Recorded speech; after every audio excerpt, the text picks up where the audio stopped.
Why Kafka is so fast? Imagine this, you open Instagram, you upload a photo, within second notifications start flowing. Your friend sees the update, recommendation changes, analytics dashboard update, ad system gets notified and dozen of other services receives the same event almost instantly. How is that possible? How can a single event be delivered to hundred of system while handling millions of messages every second? The answer in many modern systems is Kafka.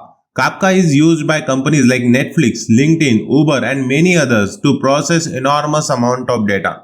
But here is the interesting part. Kafka isn't fast because it has some magical algorithm. It's fast because its entire architecture is designed around one simple idea. Avoid doing expensive thing. In this video, we will break down exactly why Kafka is so fast and what engineering tricks make it capable of handling millions of messages per second. The problem with traditional message queue. Let's understand first the problem Kafka was trying to solve. Imagine you have a traditional message queue. A producer sends a message. The queue receives it. The queue stores it. The consumer reads it. The queue removes it. Simple. But now imagine doing this for millions of times every second. Every message involves network operation, disk writes, disk reads, memory allocation, deletion operations. All of these are expensive and expensive operation becomes bottleneck at scale. The creator of Kafka asked a different question. What if we could treat messages more like a log file instead of an individual objects? That idea changed everything. The first reason Kafka is fast is sequential disk writes. Most databases perform random disk operation. Imagine a huge library. Random access means walk to shelf 1. Then shelf 500, then shelf 10, then shelf 300. Lots of movement, lots of wasted time. Now imagine reading books placed in a straight line. You simply keep moving forward. That's sequential access. Hard drives and even SSDs love sequential operations. Kafka stores messages in an append-only log. New messages are simply added to the end, like writing lines into notebook. Producer send message 1, Kafka writes it. Producer send message 2, Kafka appends it. Producer send message 3, Kafka appends it. No searching, no rearranging, no updating, no deletion. Just write at the end again and again and again. Because of the simple design, Kafka can achieve extremely high throughput. Kafka secret 2. It treats disk like memory. Most beginner think disk is slow. This was true many years ago, but Kafka take advantage of something called the operating system page cache. Think of page cache as a smart assistant. Whenever Kafka writes data to disk, the operating system often keeps that data in RAM. Later, when a consumer reads the data, it may already be sitting in memory. No physical disk read is required. The OS silently optimizes everything. Kafka leverages this heavily. Instead of building a complex caching system itself, Kafka lets the operating system do the work. This reduces the overhead dramatically. Kafka secret 3 is zero copy. This is one of the Kafka's most brilliant optimization. Normally when data moves from disk to consumer, multiple copies occur. The operating system reads the data, copies it to the kernel memory, copies it to the application memory, copies it again to the network buffer, then sends it. Lot of copying, lot of CPU usage, lots of wasted time. Kafka uses a technique called zero copy. Instead of repeatedly copying data between buffers, Kafka instructs the operating system, take this data and send it directly to the network.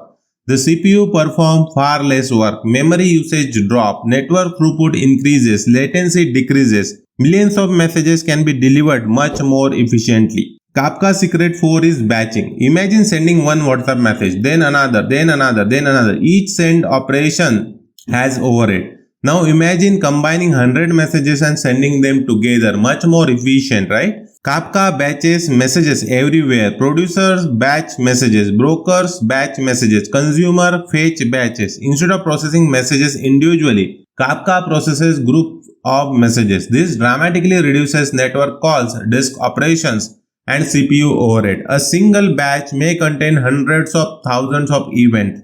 The cost per message becomes tiny. This is one of the biggest reasons Kafka can handle huge workload. Kafka secret 5 is no message deletion. Traditional queues often delete messages after consumption. Deleting data sounds simple, but at scale it's expensive. Kafka does something clever. It almost never deletes individual messages. Instead, every message receives an offset. Think of an offset as a line number in a notebook. Message 1 offset 0, message 2 offset 1, message 3 offset 2. Consumer simply remember I have already read up to offset 2. Kafka doesn't need to track consumption per message. Kafka doesn't need to delete messages. Kafka doesn't need to update metadata constantly. Consumers keep track of their own positions. This dramatically reduces work for the broker. Kafka Secret 6 is partitioning. Let's say one machine can process 1 lakh messages per second. What if you need 1 million? Simple. Add more machines. Kafka topics are divided into partitions. Imagine a highway. One lane can only carry so much cars. Need more traffic? Then add more lanes. Kafka partitions work the same way. Topic partition 1 broker A. Topic partition 2 broker B. Topic partition 3 broker C. Topic partition 4 broker D. Now multiple producers and consumers can work simultaneously. The workload spread across many servers. This horizontal scaling is one of the Kafka's greatest strengths. Kafka Secret 7 Pull Model. Many messaging systems push messages to the consumer. This creates problem. What if consumers are slow? What if consumers are overloaded? What if network conditions change? Kafka uses a pull model. Consumer decide when to fetch data. Consumer decide how much data to fetch. Consumer control their own speed. This improves efficiency and reduces bottleneck. Slow consumers don't bring down the entire system.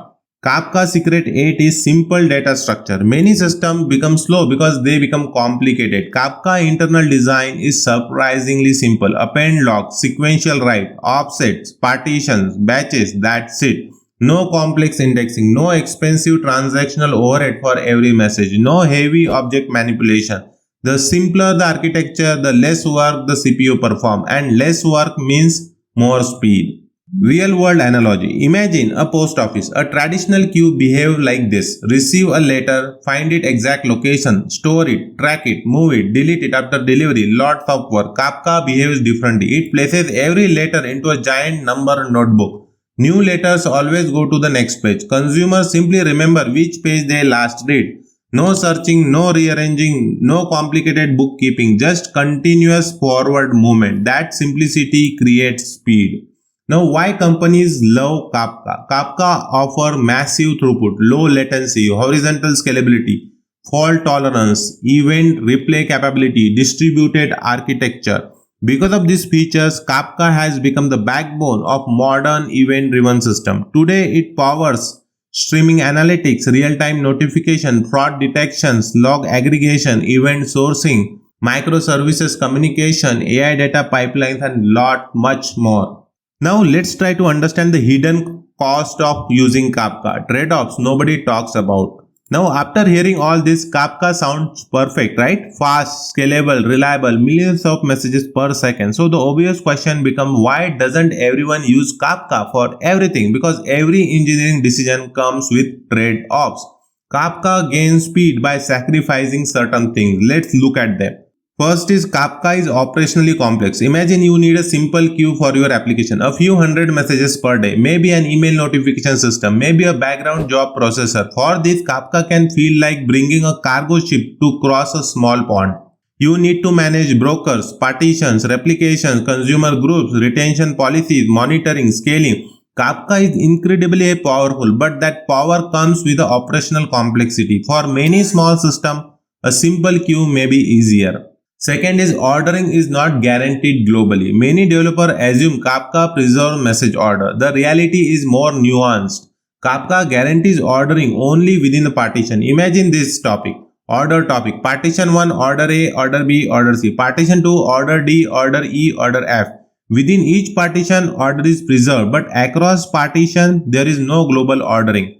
Order E may arrive before order B. Order F may arrive before order C. If your business requires strict global ordering, Kafka becomes more challenging to use. Next trade-off is exactly once processing is hard. Many people hear Kafka support exactly once delivery and think great problem solved. Not quite. Exactly one semantics requires careful design. Consider this situation. Consumer read a payment event. Consumer charge the credit card. Consumer crashes before committing the offset. Kafka thinks the event wasn't processed. Kafka send it again. Now the customer may be charged twice. Kafka provide tools to help but achieving true end-to-end exactly once behavior often requires additional application logic. It's more complicated than marketing slides suggest. Next is storage cost can grow quickly. Kafka doesn't immediately delete messages. That's one of the reason it's fast. But there is a downside. Storage usage keeps growing. Imagine 1 million events per second. Each event is 1 KB. That's roughly 1 GB every second. 60 GB per minute, 3.6 TB per hour, 86 TB per day. Suddenly, retention policies become very important. Organization processing large event streams often spend significant money on storage. Next is debugging can be difficult. In a traditional application, request comes in, code execute, response goes out, easy to trace. In Kafka-based system, producers send event, topic receives event, multiple consumers receives event, each consumer triggers additional event. Those events trigger more consumers. Soon you have a dozens of services communicating asynchronously. Finding the root cause of the problem can become much harder. The system scales beautifully, but observability becomes critical. Next is higher latency than direct calls. Kafka is optimized for throughput, not necessarily the absolute lowest latency. Let's compare direct API call. Client calling service, one hop. Kafka flow, producer calling Kafka, Kafka calling consumer. Multiple hops, extra serialization, extra network operation, extra processing. For many applications, this delay is tiny, but for ultra low latency system, direct communication may be better. Next is message size matter. Kafka works best with many small events. Example, user logged in, order created, payment completed. These events are usually a few KB, but imagine sending 500 MB videos, 2 GB files, large images. Kafka is not designed for this. Large messages increases network traffic, memory pressure, replication cost, consumer lags. A common pattern is store large files in an object storage. Send only the file reference through Kafka. Next trade-off is consumer lag can become a problem. Kafka allows consumers to read at their own pace. That's usually a strength. But imagine producers generating 100k events per second, consumer processing 10k events per second. A backlog starts building, consumer lag grows, soon consumers may be hours or days behind. Kafka won't magically solve slow consumers. You still need sufficient processing capacity. Now, why companies still choose Kafka? After hearing all these trade-offs, you might wonder why do companies still love Kafka? Because for large-scale systems, the benefits often outweigh the cost. Companies choose Kafka when they need millions of events per second, multiple consumers reading the same data, event replay, fault tolerance, horizontal scaling, real-time analytics. Kafka is not the simplest solution, it's not the cheapest solution, it's not the easiest solution, but when scale becomes massive, Kafka becomes one of the best solutions available. So final engineering lesson is one of the biggest mistake in software engineering is asking what the best technology. The better question is what problem was this technology designed to solve? Kafka was designed to solve large-scale event streaming. It achieves incredible speed through sequential writes, batching, partitioning and append-only logs. But those same decision choices introduce complexity, storage cost, ordering limitations and operational challenges. That's the essence of engineering. Every advantage comes from a trade-off. Kafka is fast because it chooses the trade-offs that matter for scale. And understanding those trade-offs is what separates engineers who use Kafka from engineers who truly understand Kafka.